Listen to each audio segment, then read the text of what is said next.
Hello, guys and gals. Me, Muda Heart. I'm going to ask you what your favorite thing to eat is. If your answer isn't rocks, you're clearly not cultured enough. Yeah, ladies and gentlemen, out of all the stupid food trends that I've ever seen, eating rocks pretty much ranks highly amongst all of them. Now, I want to start off by looking up the best cuisines in the world, and what better than like tasteatlas.com, alright? There's a whole website dedicated to food. How can they lie? You can't lie on the internet. Number one cuisine in the world, Italian. I actually believe that, dude. Italian food is like the food you can order anywhere. You got Greek, Spanish, Japanese, and then you got Indian cuisine, which I agree with. There's a lot of good Indian dishes. I think it ranks, top 5 out of flavor, top 1 out of looking horrible. This is one of my favorite Indian dishes, halim, okay? It looks like trash. Trust me, the flavor is thebomb.com. It looks like hell, though. You've got Nihari, which is great. You should absolutely try it, okay, if you've never tried it before. That's your top 2 Indian dishes I'm throwing at you. That's not butter chicken. Give it a try. But of course, throughout this entire list over here, I see Chinese cuisine ranked at 11. What we're about to see should probably knock it all the way down to 57 at this point, dude. Because apparently they're cooking rocks. Stir-fried stones are China's latest street food fad. This is from CNN International. Let's listen to this one. It features rocks as the main ingredient, and social media calls it, quote, the world's hardest dish. Really? Really? The world's hardest dish? It's rocks! Of course it's gonna be hard. People are supposed to suck off the flavors, then spit out the rocks. Hence the dish's name, Sodio. Yeah, you're supposed to suck it off and throw it away. Yeah, boys and girls, we've discovered the act of putting ketchup on rocks and sucking on that shit. Now, you might be wondering, well, Muda, why not just, I don't know, eat ketchup, all right, or eat the sauce itself? Well, or why not try bread?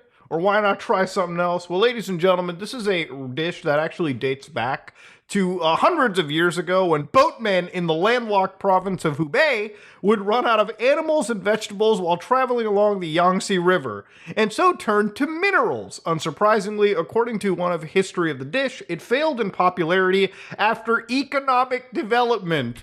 So basically, when people actually had options, right? Like, oh shit, I don't have to eat rocks anymore. Throw that away. See, this is a dish that nobody ate out of the flavor. They ate out of necessity. Now, China is pretty much known also for one of the greatest tragedies of mankind, the Great Chinese Famine, which happened back in, the late 50s, early 60s. Somewhere around 15 to 55 million people had actually ended up dying from this because of a famine. Famine is when you don't have food, you can't, you don't have a good storage of it, you're not really able to grow things, and without food, surprisingly, human beings cease to live. That's just the gist of it, ladies and gentlemen. Now, of course, China has been developing economically in the last few years, and when the middle class becomes, bigger, when you get an upper middle class, when you get people with disposable income people do some really stupid fucking purchases, okay? Now, a while back, I ripped on a bunch of Americans over here who ate like $1,000 steaks with like $2 gold like covering that they bought off Amazon. I ripped on them too, okay? So if you think that I'm not equal opportunity ripping on people around the world, you're wrong. I'm gonna rip on the Chinese, obviously, for sucking on rocks, okay? See, this is something you say to somebody as like an insult. Like, go suck on a rock, all right? Today, we actually have a dish we're looking at, ladies and gentlemen. So we're gonna travel the internet to Sina Weibo, okay? And we're gonna see close hand what this looks like being cooked. Dude,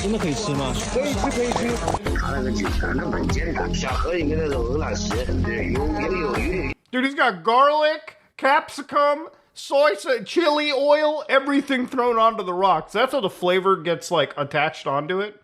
And let me just turn down the music because it is goddamn loud. But of course, they threw some like lavender, I guess, onto it. Like they're just adding flavors on top of flavors onto rocks. They get put into this little like, horizontal ramekin. They get handed over. And the price is somewhere around like $3, I think. Like that's where like the average pricing is. Now, what's going to be really wild is when like, you find the one restaurant in China that like says, oh shit, Peking duck is expensive, man. Like inflation's a bitch these days. Wait a minute. What if we take the rock dish, maybe add like, some finer like duck fat onto it and call it a day? They'll be able to upcharge like rich people 30, 40 bucks for like a bowl of rocks. And the moment that happens, oh God, oh, I can't wait to get the memes out there. Okay, I'm already preparing. Now this dish, they call it sodu, which is basically like sucking, throw away. Now I was actually looking into like, oh shit, how is this working? So history of sodu. So this is a Medium article, I guess some other chef wrote. Sodu is not exactly what you and I would assume. Actually, it's not that people cook rocks and chew them raw. I would hope not. That would be a terrible thing for your dental plan. But they just use them as flavor in a soup. Now, there is some flavor that comes out of it. I'm sure that there's some algae, some bacteria, something that adds a flavor of the rock to the overall product, okay? Back in a time when portable foods were not there, preservatives were not used, it was really hard to keep and store food for long times, especially in summer and humid months. So the boatmen had to travel for weeks and months at a stretch without storing much food. You know, I kind of almost don't really like understand. I thought by now we would have enough food preservation methods like salting, like fermentation, that we would actually be able to preserve some food. Maybe it was just a storage problem in terms of having enough, like, you know, if you were like transporting cargo, you'd have to have like more cargo than the food. Maybe that's a situation. So these rocks with time acquired the taste of marine life and started tasting like fish. So when they're cooked, they don't exactly have an earthy or muddy flavor, but rather a flavor of fish, oysters, or clams.